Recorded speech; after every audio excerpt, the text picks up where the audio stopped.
31 मे तंबाखू विरोधी दिनानिमित्त अकोल्यात युवकांनी बाईक रॅलीच्या माध्यमातून व्यसनमुक्तीचा संदेश दिला। विविध शासकीय अधिकाऱ्यांच्या उपस्थितीत ही रॅली पार पडली असून युवकांनी तंबाखूमुक्त समाजासाठी एकत्रित आवाज उठवला। 31 मे हा राष्ट्रीय तंबाखू विरोधी दिन आणि या दिवशी अकोल्यात युवा व्यसनमुक्ती जन आंदोलन समितीच्या वतीने एक विशेष बाईक रॅलीचे आयोजन करण्यात आले। या रॅलीतून तंबाखू आणि व्यसनमुक्तीचा संदेश देण्यात आला। रॅलीची सुरुवात अशोक वाटिका येथून करण्यात आली तर समारोप छत्रपती शिवाजी महाराज पार्क येथे झाला। रॅलीचे उद्घाटन जिल्हा शल्य चिकित्सक डॉक्टर तरंग तुषार वारे, जिल्हा परिषद उपमुख्य कार्यकारी अधिकारी राजश्री कौलखेडे, तंबाखू नियंत्रण समितीच्या जिल्हा समन्वयक प्रीती कोगदे आणि समितीचे अध्यक्ष अमरदीप सदाशिव यांच्या हस्ते हिरवा झेंडा दाखवून करण्यात आले।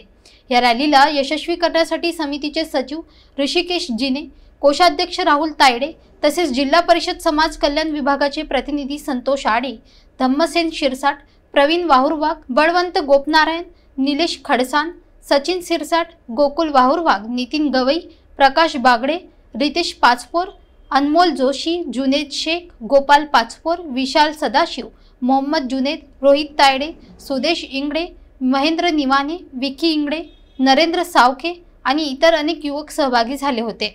अकोल्याच्या मुख्य चौकातून काढण्यात आलेली ही रॅली परिसरात लक्षवेधी ठरली।